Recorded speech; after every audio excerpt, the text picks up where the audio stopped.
everyone, this is Kyle again with another episode of the Art of Physical Fitness Show. Today I am here with Derek Flanzriech of Greatist.com. Derek, introduce yourself and tell us why people listening should care about what you have to say. Absolutely. Thanks for having me, Kyle. No problem. My name is Derek. I run a site called Greatist.com. Greatist is spelled with an ISD. The whole kind of idea behind it is that you don't always have to be the greatest, just a greatest. So making healthier choices one at a time, sort of a very friendly, down-to-earth approach at fitting fitness, health, and happiness into your life. And it's super high quality. So every fact is cited by a scientific study. Every article is approved by multiple experts. There's a works cited at the bottom. Our editors look through every single article at least two different times. It's pretty intense, but it's done in a way that's fun and friendly and actionable. And we've been the fastest growing in the space since the end of last year. Really quickly becoming what we hope is a trusted brand in this space, in a space that, as you know, and I'm sure everyone else who's listening knows, there are never enough,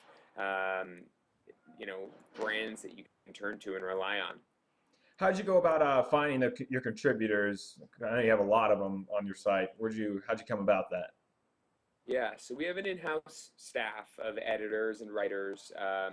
We're now at 13 in-house, and the editorial team is probably 9 to 10 of those. So full-time, and then contributing writers, they're around 30 illustrators, photographers, graphic designers, and writers. They go through probably the craziest, like most rigorous application process that Right. any site has ever put anyone through. We're so focused on finding people who have a real research background, but are also great writers and are funny. That's very hard. But we've been lucky to find some amazing people from all kinds of different walks of life who are all in it for the same reason because they believe that what we're doing is meaningful and that there's a chance to build something really special, something that could ultimately be the guide for people when they're trying to fit health and wellness in their lives, and when they can just know that if they turn to, the answers will be, as legit as it comes. Now, how long has Greatest been around, and what kind of sparked you to start it up? Yeah, so Greatest has been live for about a year and a half. We're just about to hit a year and a half. I've been, passionate about health and wellness, but struggling with it for probably the past 8 or so years. I was always sort of that guy who started things, literally middle school, high school, college, I've started things. They're still around and bigger and better than I left them, and they were always more or less media related. So I kind of decided that that's what I wanted to do. And meanwhile, I would always point to sort of health and wellness sort of my escape and how I was able to stay efficient and creative and positive about, all the stuff that I was doing. Out of school, I joined a startup out in San Francisco. They sold to CBS for a cool, reported $100 million. And basically, I started Greatist. I'd become really obsessed with this problem. As I became more interested in the space and talking about it more, people began turning to me for help. Hmm. And I didn't understand why, since I kept trying to tell them I knew nothing. But I would hand them, whatever workouts I was doing, or, be like, hey, cut down on the carbs or whatever. And I saw that I could make a difference in their lives. A friend of mine took like a workout that I had written down, came back 6 months later, and was like, pretty jacked. And I was like, what did you do? He says, oh, I just did your workout a lot. So I saw this opportunity, right? This opportunity to really make a difference in people's lives, especially sort of all my type A friends who should have been able to figure this out. And the second part was I felt that I was not alone in this frustration and not having a place for me to go to when I needed the answers to, relatively simple questions. I did some really dumb stuff that, as a, like, I think of myself as like a, relatively smart person. Like I shouldn't have done, but I just didn't know whom to trust. And if a trainer made a joke and I didn't understand him, I trusted him because he was a trainer. So, became obsessed with building a brand that people could really turn to. And that's how Greatest began. And it began basically with me saying, look, most of the content in this space is terrible. Right. And there's so much of it, and yet it's all mostly noise. If we can write stuff that's awesome, that's fun and friendly, that's like relevant to 18 through 35, like a younger generation, and still like every fact cited, super article approved, like everything that we could really differentiate in the space, and I think we have, and are just beginning to really get somewhere cool. Awesome. I was actually reading through some of your, it might have been a couple months now ago, but you had an article series up with six pack abs in 6 weeks, I think it was called. I read through that. It was pretty Yeah, interesting. But obviously, some people will probably haven't read that. So tell us about that article and your yeah, experiences during that. yeah. So one of the things, right, that everyone says in like the fitness scene that you see on all the infomercials is, get six pack abs in 6 weeks. Yeah. Famous thing is how Men's Health has that, something about six pack abs on their cover every month. Um, and I've always heard that, but I didn't know anyone who'd actually accomplish that. And so I kind of decided to use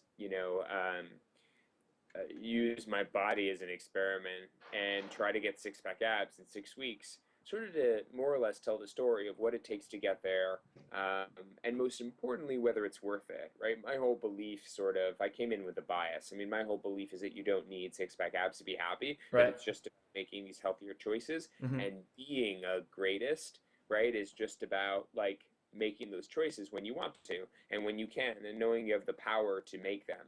And if you want six pack abs, fine, but there's nothing wrong with that. But maybe not in 6 weeks.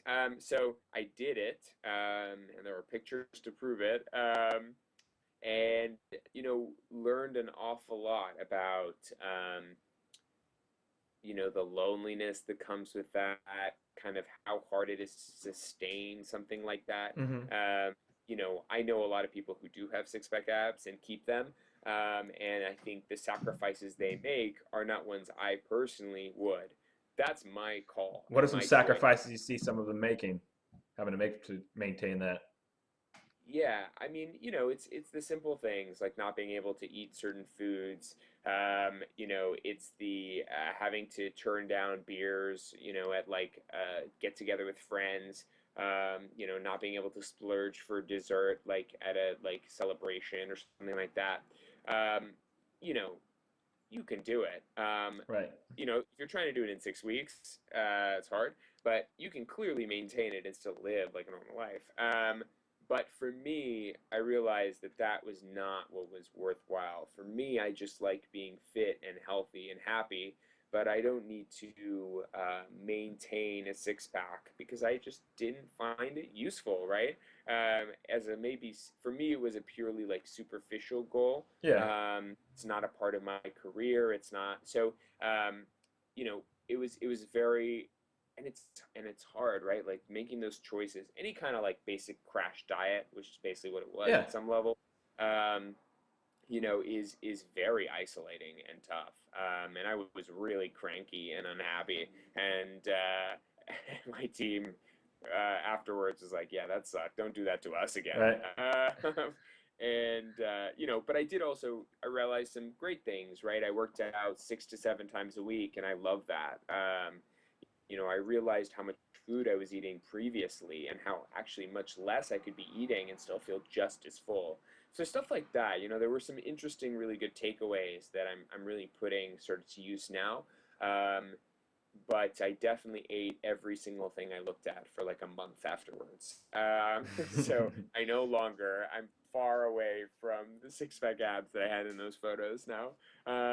But it was a really interesting experience. Yeah. What so going off of the things that you learned, what are you still applying now? Like are you training 5, 6 days a week? What diet change things are you following by now?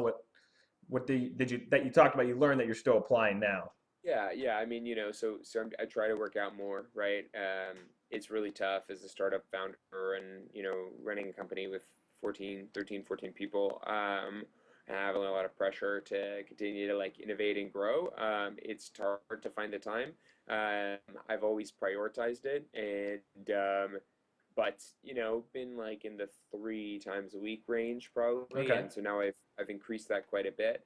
It just makes me happy, and it just makes me better at my job. I also slept a lot more um, on it, and I found that really useful as well. Um, and so, just trying to adapt that stuff. In terms of food, there weren't any like new foods I discovered, but I definitely recognized how much, in terms of like portions, how much less I could eat. I used to get, like double meat on everything, right? Because that just seems like the smart thing to do. You load up on protein, Right. and I like protein, and it fills you up for longer. But the truth is that, for the most part, if you're eating all these meals, right, it's not like you really need, 4 times the chicken. So, just understanding those calls and understanding like where those things matter and where I want them and where I don't care that much and will be full anyway, has been really good. So, going off of that, um, talking more so about the problems you had during it, things that you didn't like, obviously being socially limited to certain things. Uh, were there things that you kind of learned from those problems where it was you learned so that you need to have moderation in your life when it comes to diet and exercise? Did you learn some of those things, or? Yeah. I mean, I'm pretty, we very much believe in living the life that we champion. Mhm. So in the office at Greatest, we, do every other week a fitness activity together. Like we did samurai sword fighting Talk last about week. that. What is that? It's Well, I know it's Sam. it's Is this a awesome. class, or you had to bring in someone to do it? No, it was a class. Yeah, Okay. we just killed each other with, these like foam samurai swords. Did they It was hit you the awesome. most as the boss? They took extra Absolutely. weight. Yeah. They loved it. They were wailing on me. Right. No, we've done all kinds of stuff from parkour to TRX workouts, everything you can imagine. And that's a lot of fun. We have healthy snacks in the office and a healthy lunch. But at nights we'll go out and we'll grab drinks, or when we celebrate, we'll go to Shake Shack, which is this unbelievable burger place nearby. So, we really do like fit it into our lives. Everyone is super healthy and super active, but not obsessed with it. And I think that's the life we're trying to champion. And so I was always pretty good at that. So I would say that I was good at that. What's been hard is returning to that, because I really did eat like every single. I couldn't, because I had set up so many rules for myself Hmm. and stuck to them for so long, or at least for 6 weeks. It was very hard for me to set up rules again. And I know that I think nearly everybody who is trying to live a healthy lifestyle has to set rules for themselves, right? Yeah. It's very hard, obviously, right? And so it was hard to sort of start implementing them again and do it in a way that was like natural and smart.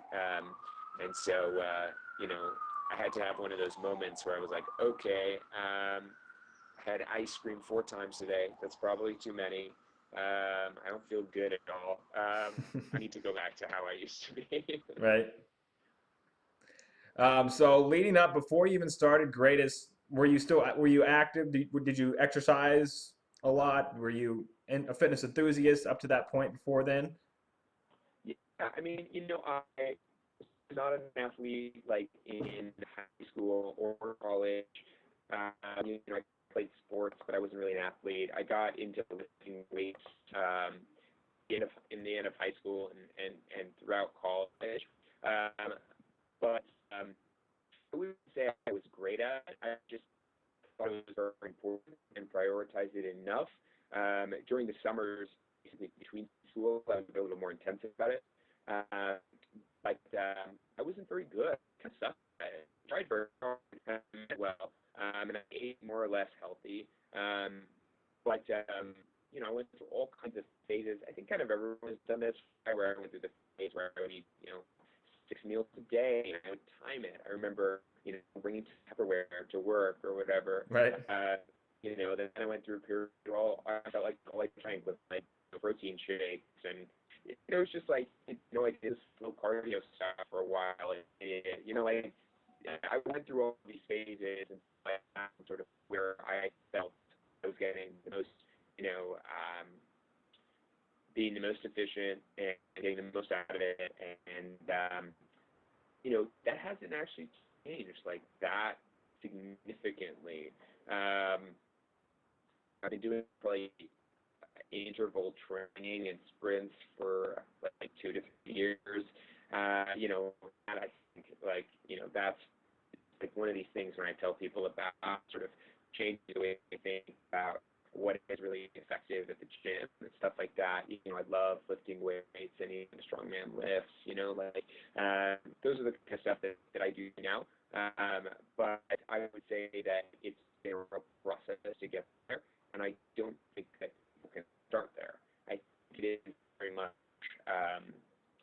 very much about realizing first being empowered to know you're in control, and whether you get the front fries on the side or ask if they can switch out for veggies, that you're in control, and you can do that, and that the impact on your life, the way you feel, the way you work, how happy you are, just the amount of pounds on the scale, and I think that is where I love Greatist to help the world think about health and fitness in a healthier way, to think about it in a way that it's not just about looking better naked, but it which is fine, right? So don't get me wrong, but that what it really is about like life and living life better.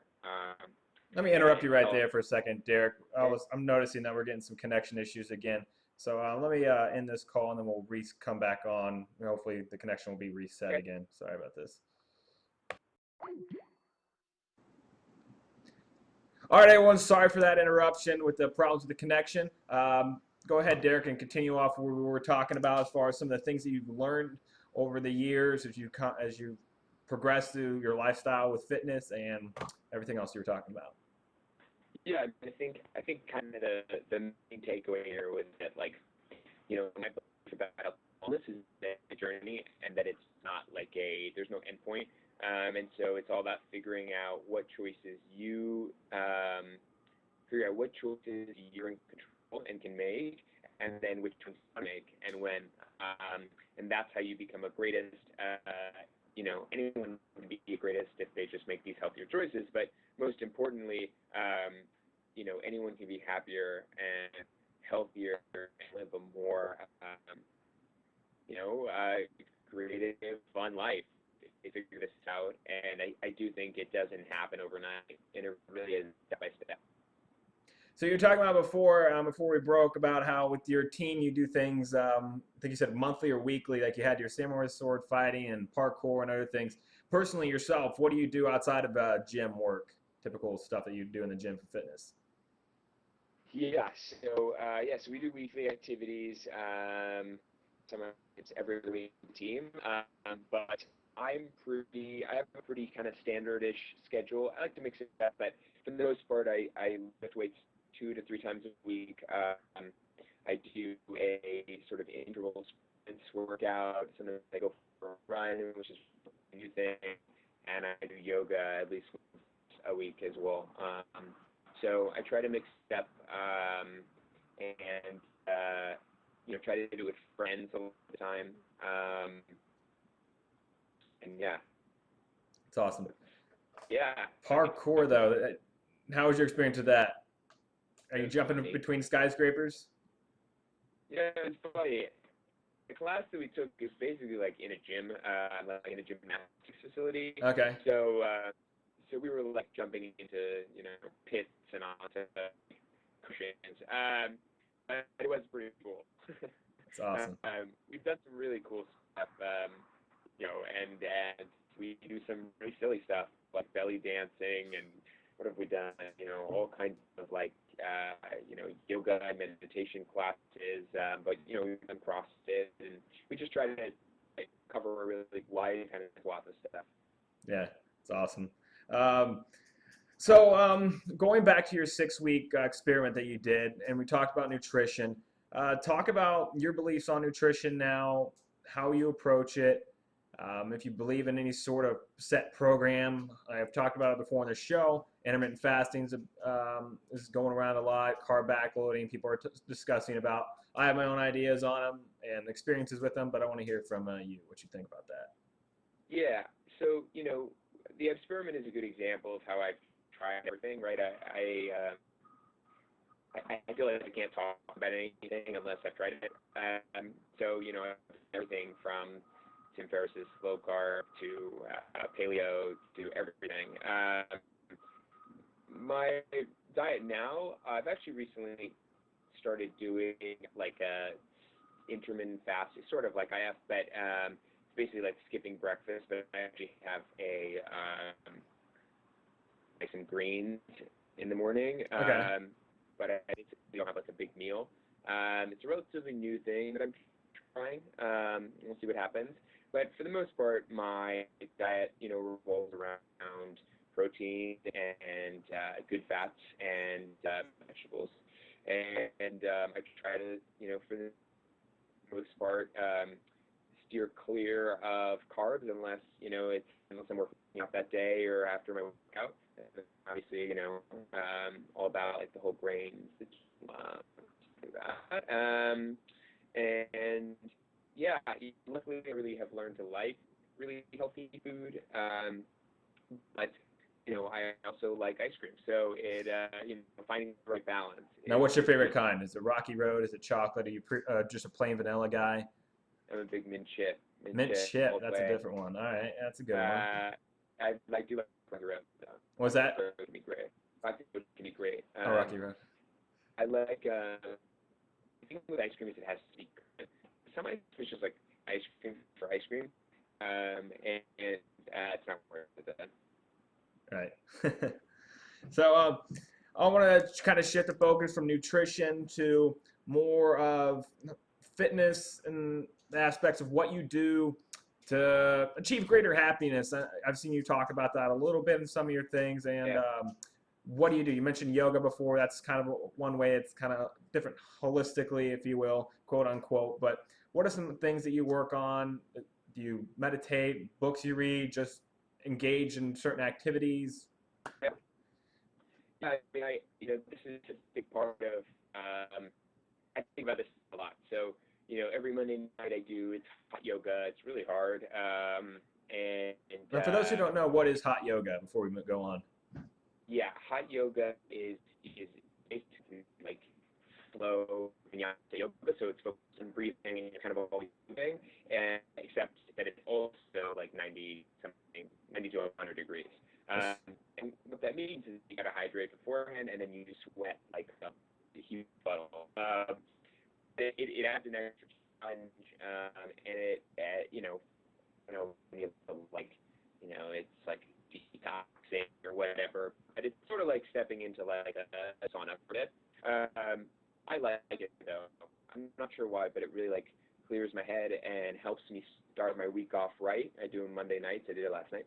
And then, the rest of the week I kind of alternate, lifting weights and hitting the gym, doing some running or swimming. And then I've relatively recently started meditating. We actually have the experiment was followed by something called the Zen experiment, because apparently we're putting experiment on the end of things. But one of our writers did like 14 days of meditation, and I've been sort of getting into it as well. And I've sort of developed my own way and style of doing it. I'm not great at. I don't do it every day, but I do do it almost every other day, probably. Like I try very hard, and sometimes I have like in my notebook every day to take the time to breathe. Again, it's extraordinarily jam-packed in terms of like stuff to do and schedule. I find that making sure I have a few moments just alone to like collect my thoughts, Right. and then also to sort of try to step away from them, which is where meditation really helps. And meditation, I mean, I just sit there for like 5 minutes and try to clear my head. It's not like I'm not sitting there like cross-legged and filming. Literally, I could do it, in a car or on the couch. Sometimes it can just even be like me turning on music and on my computer and just like taking a break. All those things I think really help me like be really clear and crisp and effective, which ultimately is my challenge, right? Like, I have to be on my shit at all times. When you're running a startup, when you're starting a company, like you have to be on it. You can't have days where you suck.